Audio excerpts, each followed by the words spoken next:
पूजा में छुट्टी क्यों दे रहे? रामनवमी में छुट्टी क्यों दे रहे? छठ पूजा में छुट्टी क्यों दे रहे?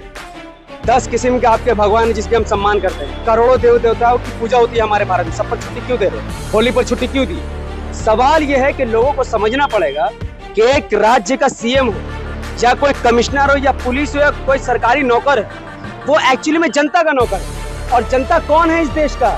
सिर्फ 80-100 करोड़ हिंदू नहीं है, इस देश का 25 करोड़ मुसलमान भी इस जनता का हिस्सा है, इस देश की जनता। मेरठ पुलिस ने मारा। मेरठ पुलिस में ऐसे जाहिल पुलिस वाले भर गए हैं जिन्होंने संविधान पढ़ा ही नहीं। अब यूपी पुलिस को मैंने पहले भी कई मामलों में टैग किया, उन्होंने रिप्लाई भी किया कि भाई आप अपने ऑफिसर को संभालिए जो ऐसे ऐसे बयान दे रहे हैं। एक आदमी जब पुलिस बनता है पढ़ लिख कर, तो वो जानता है कि मुझे क्या बात करना क्या नहीं करना। ये जो सीओ अनुज चौधरी है, ये पढ़ लिख कर पुलिस में नहीं आया है, ये स्पोर्ट्स कोटा से आया है, फिर भी उसको प्रॉपर ट्रेनिंग नहीं दी गई है, तो उसके खिलाफ कार्रवाई हटानी चाहिए। और जो पुलिस वाला एक खास धर्म को टारगेट कर रहा है, वो एक नंबर का बेशरम, बेगैरत, बेहया और बदजलन टाइप का आदमी। इसलिए क्योंकि जो पुलिस वाला जिसके जिस्म का वर्दी में मुसलमानों का पैसा, जूते में मुसलमानों का पैसा, उसके बेल्ट में मुसलमानों का पैसा, जो डंडा से रुबाब झाड़ रहा है उसमें मुसलमानों का पैसा, और जिस गन से काउंटर कर रहा है उसमें भी मुसलमानों का पैसा है। तो एक पुलिस वाला इस्लाम से जरूर है, पर रूल हम बनाएंगे।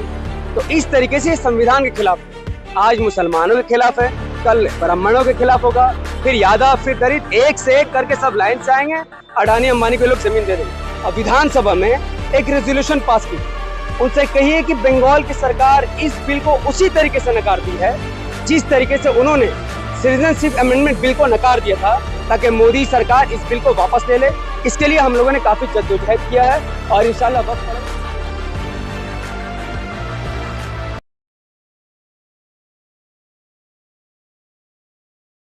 रजा अंसारी पूरे देश भर में all India Muslim personal law board की आगाह पर या उनके कहने पर पूरे देश भर में काली पट्टी पहनकर मुसलमानों ने आज जुम्मा के नमाज को अदा किया। आज जुम्मतुल विदा था, यानी रमजान का आखिरी जुम्मा था, और इसी को लेकर पूरे देश भर में वक्फ बिल के खिलाफ विरोध प्रदर्शन हो रहे थे। उत्तर प्रदेश में कहा गया कि सड़कों पर नमाज पढ़िएगा तो आपके लाइसेंस रद्द कर दिए जाएंगे, पासपोर्ट रद्द कर दिए जाएंगे, और ये भी कहा गया कि अगर कोई करे नमाज सड़कों पर पढ़ेगा, चाहे मेरठ हो या फिर संभल हो, तो उनके खिलाफ FIR रजिस्टर्ड होगी। दूसरी तरफ हरियाणा की सरकार ने ईद की छुट्टी को रद्द कर दिया, यानी ईद के दिन हरियाणा में कोई भी छुट्टी नहीं होगी, ये सरकार ने निर्णय लिया है।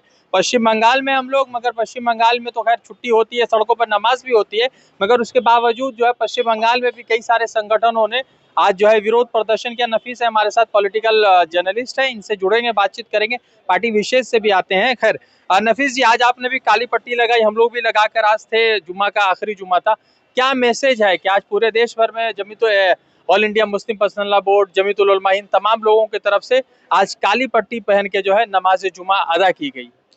देखिए, आज वेस्ट बंगाल कोलकाता रायाबार की सरजमीन पर हम MIM की तरफ से हम लोगों ने यहाँ पर प्रोटेस्ट किया, और जो मरे हुए मुसलमान जो कब्रिस्तान में दफन है और जो जिंदा है, दोनों के लिए हम लोगों ने आवाज़ उठाई।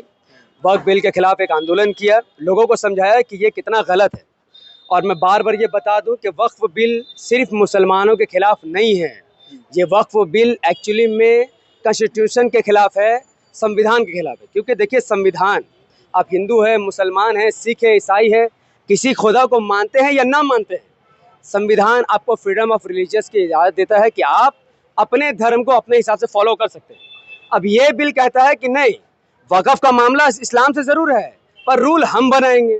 तो इस तरीके से संविधान के खिलाफ हुआ। आज मुसलमानों के खिलाफ है, कल ब्राह्मणों के खिलाफ होगा, फिर यादव, फिर दलित, एक से एक करके सब लाइन से आएंगे। अडानी अंबानी के लोग ज़मीन दे देंगे। तो ये किस हद तक इसका इम्पैक्ट पड़ेगा हम नहीं जानते, लेकिन अल्लाह ताला को गवाह बनाकर अपनी ज़ात से हम लोगों ने कोशिश की कि लोग जागे, सरकार पर प्रेशर बने। और यहाँ पर ममता बनर्जी जी की सरकार है, उन तक हमने प्रेशर बनाया कि आप अपने विधानसभा में एक रेजोल्यूशन पास कीजिए। उनसे कहिए कि बंगाल की सरकार इस बिल को उसी तरीके से नकारती है जिस तरीके से उन्होंने सिटीजनशिप अमेंडमेंट बिल को नकार दिया था, ताकि मोदी सरकार इस बिल को वापस ले ले। इसके लिए हम लोगों ने काफ़ी जद्दोजहद किया है, और इंशाल्लाह वक्त पड़ेगा तो आगे भी करते रहेंगे। एक सवाल है कि आज हरियाणा की सरकार ने कहा है कि ईद के दिन, यानी जो 31 मार्च का बिल है, उस दिन जो है नहीं होगी, मतलब छुट्टी नहीं होगा ईद के दिन, ये हरियाणा की सरकार का मानना है। तो पूजा में छुट्टी क्यों दे रहे हैं? रामनवमी में छुट्टी क्यों दे रहे हैं? छठ पूजा में छुट्टी क्यों दे रहे हैं? 10 किस्म के आपके भगवान हैं जिसके हम सम्मान करते हैं, करोड़ों देव देवताओं की पूजा होती है हमारे भारत में, सब पर छुट्टी क्यों दे रहे हैं, होली पर छुट्टी क्यों दी है? सवाल यह है कि लोगों को समझना पड़ेगा कि एक राज्य का सीएम हो या कोई कमिश्नर हो या पुलिस हो या कोई सरकारी नौकर है, वो एक्चुअली में जनता का नौकर है। और जनता कौन है इस देश का? सिर्फ 80-100 करोड़ हिंदू नहीं है, इस देश का 25 करोड़ मुसलमान भी इस जनता का हिस्सा है, इस देश की जनता है। तो जब आप एक पार्टिकुलर कम्युनिटी को टारगेट कर रहे हैं तो मैं ऐसे सीएम को कहूंगा कि आप देश के खिलाफ काम कर रहे हैं, आप संविधान के खिलाफ काम कर रहे हैं। छुट्टी नहीं होगी हरियाणा में, नहीं होगी तो ठीक है भाई, वहां के मुसलमान डिजर्व कर रहे हैं। वहां के मुसलमानों को यह सोचना पड़ेगा कि जब बीजेपी की सरकार इतने बड़े बड़े कानून पास कर रही है, मुसलमानों के त्योहारों को बंद करने की कोशिश कर रही है, तो आपने कोई नुमाइंदा बनाया है कि आपके लिए असेंबली में बनाए? अगर नहीं बनाया है तो झेलिए, क्योंकि हम लोग सिर्फ माइक में बोल सकते हैं, वहां पर जा नहीं सकते हैं। और अगर बनाया है तो उससे कहिए कि जाके बोले, नहीं बनाया तो तैयारी कीजिए, अपनी पार्टी अपने नेता को पहचानिए। आप एमआईएम को वोट कीजिए नहीं कीजिए फर्क नहीं पड़ेगा, सपोर्ट कीजिए ताकि उन पर प्रेशर बना हुआ है। तमिलनाडु ने एमआईएम की बात कर रहे हैं, तमिलनाडु असेंबली ने रेजोल्यूशन पास किया कि वक्फ नहीं होगा, तेलंगाना में भी पास किया जा रहा है। तो क्या है, तो ये लोग भी तो गैर एमआईएम राज्य है, वहां पर तो कम से कम बिल पास हो रहा है ना। देखिए हम लोग सबका खिलाफ तो नहीं है, मैंने अभी बीजेपी की बात की जो बिल ला रहा है, मैंने टीएमसी की बात की जो अभी तक इस बिल के लिए खामोश है। मैंने तमिलनाडु के बारे में इसलिए नहीं कहा क्योंकि अच्छी बात है, जब कोई सरकार मुसलमानों का वोट ले या ना ले, जब कोई बिल संविधान के खिलाफ है उसके खिलाफ सरकार को खड़ा होना चाहिए। तमिलनाडु का सीएम पढ़ा लिखा सीएम है, वो जानते हैं कि ये बिल सिर्फ मुसलमानों के खिलाफ नहीं है बल्कि संविधान के खिलाफ है। जब ऐसा बिल पास होगा कल को उनके लिए भी बिल पास हो जाएगा कि आप तमिल नहीं बोल सकते तब क्या करेंगे, तेलुगु नहीं बोल सकते तब क्या करेंगे, बंगाली नहीं बोल सकते तब क्या करेंगे। उनको पता है आज टारगेट मुसलमान है, इस्लाम है, कल दलित होंगे, ओबीसी होंगे, फिर माइनॉरिटीज होंगे, फिर उनका लैंग्वेज टारगेट हो जाएगा, 1 नेशन 1 इलेक्शन, 1 नेशन 1 लैंग्वेज। तो उनको पता है कि हम सपोर्ट नहीं करेंगे, कल को हमारे लिए भी कोई सपोर्ट नहीं करेगा। तो हम स्वागत करते हैं तमिलनाडु सरकार का भी और तेलंगाना अगर वो अप्रूव कर देता है। सवाल है कि उत्तर प्रदेश में कहा गया कि सड़कों पे नमाज पढ़िएगा तो लाइसेंस रद्द होगा, पासपोर्ट रद्द होगा, और ये भी कहा गया कि छतों पर नमाज पढ़िएगा तो एफआईआर रजिस्टर्ड होगा। आज जुम्मा का नमाज था, अभी तो कुछ वैसा अपडेट आया नहीं कितने लोगों के खिलाफ एफआईआर हुई, मगर ईद के लिए ये भी संदेश है कि सड़क पे नमाज पढ़िएगा या खुले में नमाज पढ़िएगा तो पासपोर्ट रद्द कर दिया जाएगा, लाइसेंस रद्द कर दिया। ये मेरठ पुलिस ने कहा। मेरठ पुलिस में ऐसे जाहिल पुलिस वाले भर गए हैं जिन्होंने संविधान पढ़ा ही नहीं। अब यूपी पुलिस को मैंने पहले भी कई मामलों में टैग किया, उन्होंने रिप्लाई भी किया कि भाई आप अपने ऑफिसर को संभालिए जो ऐसे बयान दे रहे हैं। एक आदमी जब पुलिस बनता है पढ़ लिख कर तो वो जानता है कि मुझे क्या बात करना क्या नहीं करना है। ये जो सीओ अनुज चौधरी है ये पढ़ लिख कर पुलिस में नहीं आया है, ये स्पोर्ट्स कोटा से आया है, फिर भी उसको प्रॉपर ट्रेनिंग नहीं दी गई है, तो उसके खिलाफ कार्रवाई हटानी चाहिए।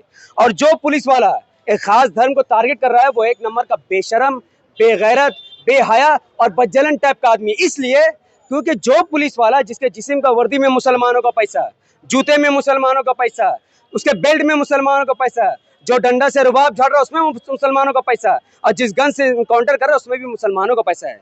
तो एक पुलिस वाला जब अपना घर मुसलमान के पैसे से चला रहा है, फिर उसी मुस्लिम के पैसे से यानी मुस्लिम के लिए नौकरी कर रहा है और फिर उसी मुस्लिम को काटने के लिए क्यों दौड़ रहा है? तो मुस्लिम समाज समझे कि वो जनता वो मालिक है, यहाँ का पीएम सीएम पुलिस नौकर है, आप मालिक जैसे ट्रीट कीजिए ना, आप नौकर क्यों बने? सर सर सर सर क्या जरूरत है बोलने का? तो वहां के लोगों को चाहिए कि उस पुलिस वाले के खिलाफ कंप्लेन लिखे, उत्तर प्रदेश के कमिश्नर हेडक्वार्टर में कंप्लेन डालिए कि ये पुलिस वाला संविधान की जगह नेता बनने की कोशिश कर रहा है। इस पुलिस वाले के वर्दी उतरवाइए और उसको आरएसएस के चड्डी पहनवाइए, फिर कहिए कि हमारे सामने आकर ये सब बात कीजिए, फिर देखिए कैसे हम लोग बैंड बजाते हैं। तो पूरे देश भर में उत्तर प्रदेश को लेकर जिस तरह से अपडेट आ रहा था, उत्तर प्रदेश में कहा गया है कि ईद की नमाज अगर आप सड़कों पर पढ़ेंगे तो लाइसेंस रद्द होगा, फिर उसके साथ पासपोर्ट रद्द होगा, छतों पर भी आप ईद की नमाज नहीं पढ़ सकते, संभल पुलिस का आदेश सामने आए। दूसरी तरफ हरियाणा में ईद के दिन छुट्टी नहीं होगी, यानी कि तमाम त्योहारों में होगी, ईद के दिन नहीं होगी। इसी पर हम बातचीत कर रहे थे नफीस से। जुड़ते दूसरे अपडेट के साथ, धन्यवाद।